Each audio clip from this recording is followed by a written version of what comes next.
कुछ ही दिनों के अंदर जम्मू कश्मीर में 6 साल के बाद एक अवामी हुकूमत की तश्कील होगी। हमारे साथ हैं अवामी इत्तेहाद पार्टी के सरबराह और member parliament north Kashmir engineer Rashid.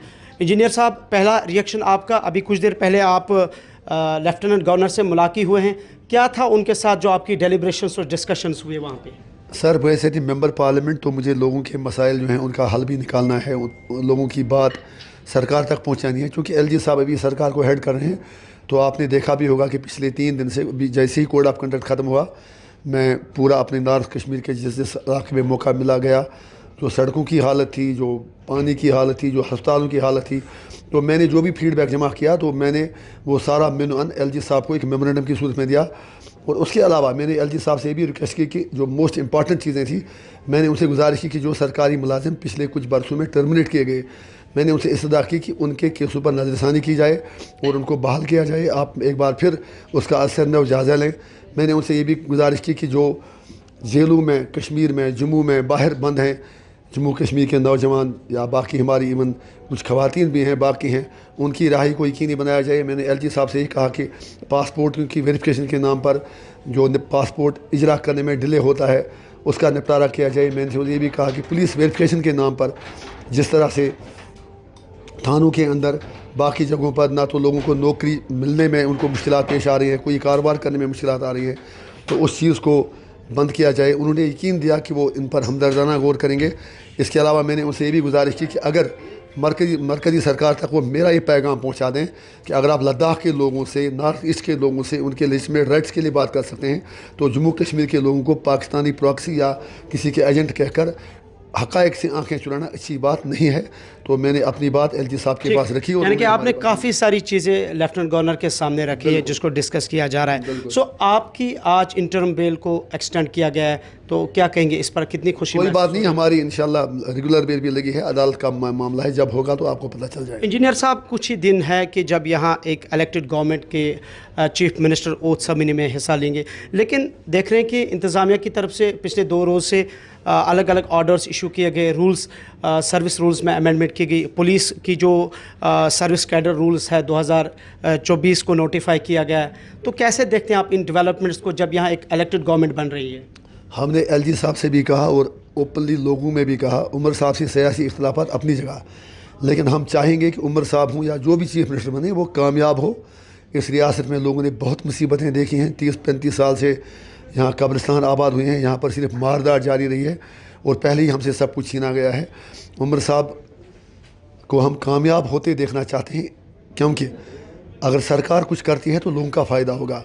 हमारी इतनी ही गुजारिश है कि अगर आंध्र प्रदेश के चंद्रबाबू नायडू को या बिहार के नीतीश कुमार जी को हज़ारों करोड़ के पैकेज मरकज़ी सरकार दे सकती है, तो जम्मू कश्मीर को भी पैकेज दिया जाए, क्योंकि सरकार उमर साहब की ज़ात की नहीं है, सरकार लोगों के लिए है। सियासी इख्तलाफात अपनी जगह, हम चाहेंगे कि जहाँ भी अमरुल्लाह साहब कश्मीर के, जम्मू के लोगों के हित की बात करें, हम उनके साथ खड़े रहें। और उससे इम्पॉर्टेंट बात यह है, दुख की बात भी ये है कि हम उमर साहब से हमने इसीलिए कहा था कि स्टेटहुड एक ऐसा इशू था जिसको लेकर हमने उनसे कहा था कि आप मेहरबानी करके कुछ दिन ओथ ना लें और पहले ये शर्त रखें कि स्टेटहुड वापस दिया जाए। लेकिन बदकिस्मती थी, उन्होंने हमारी बात मानी नहीं। खैर, उनके पास कुछ रोड मैप होगा, लेकिन उस चीज़ को, उसके बावजूद भी वो जो भी काम अच्छा जम्मू कश्मीर के लोगों के लिए करेंगे, हमारा उन्हें सपोर्ट होगा। इंजीनियर साहब, हम देख रहे हैं कि जम्मू कश्मीर में आप भी हमेशा कहते थे पीडीपी नेशनल कॉन्फ्रेंस को सो कॉल्ड, और इन पे कई सारे इल्ज़ामात आयद किए जा रहे थे। लेकिन जब 10 साल के बाद असेंबली के इलेक्शंस हुए, जिस नेशनल कॉन्फ्रेंस के ऊपर इल्ज़ामात थे कि इन्होंने जम्मू कश्मीर के लोगों को गर्क किया है, यहाँ जो पॉलिटिकल टर्माइल 1989 के बाद बना, उसकी वजूहात नेशनल कॉन्फ्रेंस की गलत पॉलिसियाँ थी। लेकिन 10 साल के बाद दोबारा जम्मू कश्मीर के लोगों ने इन्हीं पर भरोसा किया, एक बड़ा मैंडेट दिया इनको। So how do you see this? उनको बड़ा मैंडेट मुबारक हो, लेकिन आप ये चीज़ भी ना भूलें, पीडीपी के पास कोई इखलाकी जवाब ज़्यादा था नहीं एनसी की मुखालफत करने का। एक तरफ वो इंडिया अलायंस में भी हैं, गुपकार अलायंस में रहे, लिहाजा पीडीपी तो एक तरह से अपोजिशन में थी ही नहीं। फिर जो बाकी लोग थे उनको बीजेपी का बी टीम कहा गया। फिर जहाँ तक एक ही पार्टी जो काउंटर कर सकती थी एनसी को, बीजेपी को, कांग्रेस को, वो अवामी इत्तेहाद पार्टी थी। लेकिन आपको हमारे साथ इंसाफ करना होगा, मुझे तो सिर्फ जैसे ही 2 फेज़ नॉमिनेशन के पूरे हुए थे तब हमें बेल मिली, और वो भी कुछ दिन के लिए। एक नैरेटिव खड़ा किया गया कि इंजीनियर साहब वापस जेल जाएंगे, दूसरी तरफ कुछ कहा गया कि इंजीनियर साहब पता नहीं क्यों इस मौके पर छूटे। तीसरी इंपॉर्टेंट बात ये थी कि हमें टाइम मिला नहीं। 12 दिन में हम कहाँ कहाँ जा सकते हैं। और इलेक्शन कमीशन ने हमारे साथ बहुत ज़्यादती की, हमें ना रजिस्ट्रेशन दे दिया, ना कॉमन सिंबल दे दिया। और उससे भी इम्पॉर्टेंट बात आपने देखा होगा, बारामूला में मुझे जाने ही नहीं देगा कैंपेनिंग के लिए, हमारे सारे परमिशन कैंसिल किए गए। बांडीपोरा में मुझे आधे दिन के बाद ही वापस कर दिया गया। उड़ी में भी यही हाल हुआ। रफ़ियाबाद में भी कहा, मैं नहीं पता सरकार की मंशा क्या थी। और अगर आप हंदवाड़ा कुपवारा में देखेंगे तो जो वहाँ के ख़ास तौर से वहाँ के जो वर्दी पोश हमारे हजरात थे, उन्होंने तो खुलकर हमारे मुखालफिन की कैंपेन की। लिहाजा AIP जहाँ तक एक तरफ BJP से लड़ रही थी, बाकी पार्टियों से लड़ रही थी, आपने भी देखा कि इट पास जैसे कि सारी पार्टियां इंजीनियर रशीद से लड़ रही हैं, तो फिर भी हमें बहुत अच्छा वोट शेयर मिला। लिहाजा अगर NC को सीटें मिली जो आप कह रहे हैं, वो NC की मोहब्बत में नहीं मिली, वो इसलिए मिली क्योंकि ग्राउंड पे वैक्यूम था और लोगों ने उनकी नज़रों में, आवाम की लोगों ने अपनी नज़रों में लेसर एबल चुना। AIP एक तरह से ग्राउंड में बहुत लेट आई और उसके लिए हमारे लिए कोई टाइम था नहीं। PDP और बाकी जमातों के लिए शायद NC को टक्कर देना उनकी इखलाकी मतलब हदूद से बाहर था। एक तासुर इस वक्त पब्लिक में है, इंजीनियर रशीद जो 2-3 महीने पहले क्लीन स्वीप करते हैं, फॉर्मर चीफ मिनिस्टर को हराते हैं और एक बड़े मार्जिन से, लेकिन वही इंजीनियर साहब 3 महीने के बाद सिर्फ 1 सीट आउट ऑफ 47 जीतते हैं। क्या आपको इसका दुख है, और या सिर्फ आप ये समझते हैं कि आपके ऊपर जो BJP का नैरेटिव चलाया गया PDP NC की तरफ से, या कई और वजूहात आप समझते हैं इस चीज़? पहले मैं आपसे ये करूं कि हम बिल्कुल सेटिस्फाइड हैं, लोगों का जो भी मैंडेट होगा उसका वेलकम होना चाहिए। और उससे भी इम्पॉर्टेंट बात यह है, NC को जो मैंडेट मिला वो उसको उनकी मोहब्बत में नहीं मिला। जो मैंने आपको पहले भी कहा, हम बिल्कुल अपनी जगह 100% सेटिस्फाइड हैं। हमने आपसे कहा कि कितने फैक्टर्स थे जो हमारे खिलाफ थे और टाइम नहीं मिला, सबसे बड़ी बात वो है। लिहाजा हम बिल्कुल 100% सेटिस्फाइड हैं। अगर आप PDP का हाल देखेंगे, 29 से लेके वो 3 सीटों पर आ गए। सज्जाद साहब की 2 सीटें थी, 1 सीट पर आ गए। अल्ताफ़ बुखारी साहब के साथ 8-10 एक्स MLA थे, मैं भी एक एक्स MLA था, कोई पार्टी थी नहीं। जब मैं MP बना तो जेल में था। लिहाजा काफ़ी फैक्टर्स मद्देनज़र रखने के बाद जब आप एनालाइज़ करेंगे तो अवामी इत्तेहाद पार्टी इस इलेक्शन में एक बहुत बड़ी ताकत के तौर उभरी है। और आगे मुझे ईमानदारी से AIP के अलावा कोई दूसरा मुतबादिल नज़र नहीं आ रहा है। कुछ सियासी मुबररिन इस चीज़ को भी देखते हैं, आपकी पार्टी ने जो अच्छी कारकर्दगी नहीं दिखाई असेंबली इलेक्शन में, कि इंजीनियर रशीद को उस वक्त बेल देना जब इंतखाबात सामने आ रहे थे, और इस केसेस में और भी हुर्रियत या दीगर लोग जेल के अंदर है, तिहाड़ जेल के अंदर है। So how is it possible कि इंजीनियर के साथ इंसाफ़ी और बाकी उसके साथ नाइंसाफ़ी? जनाब, कैसी बातें आप करते हैं? क्या आपने कभी नहीं देखा कि किसी केस में 10 बंदे होते हैं, 4 को बेल मिलती है, 6 को नहीं मिलती है? ये बात तो गलत है। इसी केस में तो ज़हूर साहब पहले से ही घर में हैं। इस केस में आसिया इंदिरा भी थी, उनको डिस्चार्ज किया गया। मैं केस के मेरिट पर बात नहीं कर सकता, कोर्ट की मजबूरियाँ हैं। तो अभी आपने देखा गौतम नवलखा को UAP में बेल मिली, अभी गांधरबल के हमारे एक आदमी को बेल मिली दूसरे केस में, 3-4 लड़कों को और भी बेल मिली। ये पता नहीं है नैरेटिव कैसे कैसे खड़ा किए जाते हैं। मीडिया से मेरी गुजारिश है कि आप अपना होमवर्क करके पहले आया करें। केस में किसी एक को सज़ा होती है, बाकी बरी होते हैं, बाकी बरी होते हैं, किसी को सज़ा मिलती है, किसी को बेल मिलती है, किसी को नहीं मिलती है।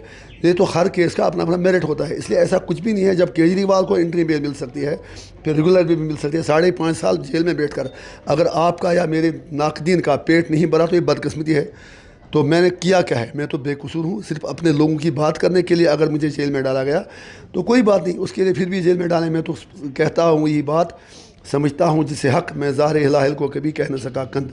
जो हुकूमत अब बनने वाली है, ना तो आर्टिकल 370 है, ना 35A है, और ना ही यहाँ के वज़ीर आला के पास वो इख्तियारात है जो शायद 5 अगस्त 2019 से कबल थे।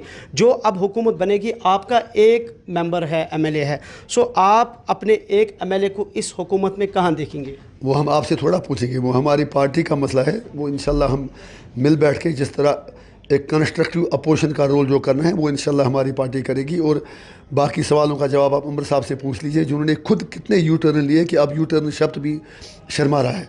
ये उमर साहब थे जिन्होंने एक बार कहा पहले कि हम इलेक्शन नहीं लड़ेंगे, फिर तो 2 सीटों से लड़े, उसके बाद फिर कहा कि म्यूनसिपलिटी है, मैं क्या करूं, मेरे पास कोई पावर ही नहीं, और अब उस म्यूनसिपलिटी के CM बनने के लिए वो बड़े उतावले हैं। उन्हें लाल बत्ती की बहुत जल्दी है, बेइख्तियार हुकूमत में उन्हें लाल बत्ती अपने पास रखने की जल्दी है। अच्छी बात है, we wish them all the best. फिर भी हम कहते हैं कि इस मायूस कुन सूरत हाल के बीच भी अगर वो कुछ अच्छा करते हैं, इंजीनियर रशीद उनके साथ खड़ा रहेगा।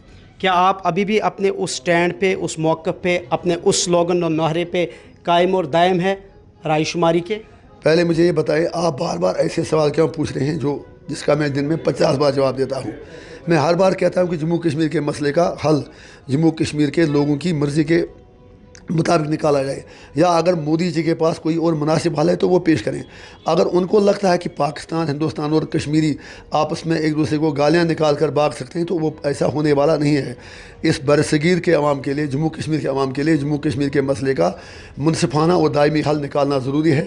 یہ انجینئر رشید اپنی آخری سانس تک کہتا رہے گا. پرامن حل کے لیے ضروری ہے کہ بات چیت ہو اور خلوص پر مبنی بات چیت ہو. جب سے الیکشنز کے رزلٹ ڈکلیئر ہوئے, کیا بی جے پی نے یا باقی پارٹیوں نے accept national conference P D P آپ کو اپروچ کیا ہے؟ مجھے اپروچ کرتے کیوں؟ میں تو سب کا دشمن ہوں, مجھے معاف کریں. انجینئر رشید بننا تھوڑا آسان ہوتا ہے, اس کے لیے جیل جانا پڑتا ہے, اس کے لیے مار کھانی پڑتی ہے, اس کے لیے 24 گھنٹے دروازے کھلے رکھنے ہیں. ان کے راستے جدا ہیں, میرے راستے جدا ہیں. اس میں جہاں بھی میں پھر کہتا ہوں, جو بھی جموں کشمیر کے لوگوں کے لیے اچھا کرے گا میں اس کا ویلکم کروں گا. میرا کوئی ذاتی ایجنڈا نہیں. جموں کشمیر کے لوگوں کی مشکلات, مصائب, ایشوز ہم سب کے ایگو, ہم سب کے ایمبیشن سے بہت بڑے ہیں. اس کے لیے میں ہر کسی کے ساتھ تعاون کرنے کو تیار ہوں جو خلوص دل سے جموں کشمیر کے لوگوں کے زخموں پر مرہم رکھنے کی کوشش کرے. آخری سوال انجینئر صاحب, آخری سوال میرا آپ سے, چونکہ آپ مسئلے کشمیر کی بات کرتے ہیں لیکن اس وقت حالات مختلف ہیں. حریت کانفرنس جسے ایک سٹیک ہولڈر کے طور پر مانا جاتا تھا کہیں نہیں ہے اس وقت, اور بے اختیار جیسے میں نے کہا حکومت ہے. پولیٹیکل آئیڈیالوجیز ہے, ڈفرینسز ہے. سو اس پورے تناظر میں آپ کیا سمجھتے ہیں کہ مسئلے کشمیر کا اس وقت کہاں پہ وہ پوائنٹ ہے؟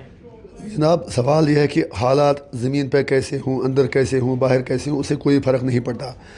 جو دلی میں پالیسی ساز ہیں, جو باقی جگہ پالیسی ساز ہیں, ان سب کو پتہ ہے کہ حل کیے بغیر کوئی مسئلہ, کوئی چارہ ہے نہیں.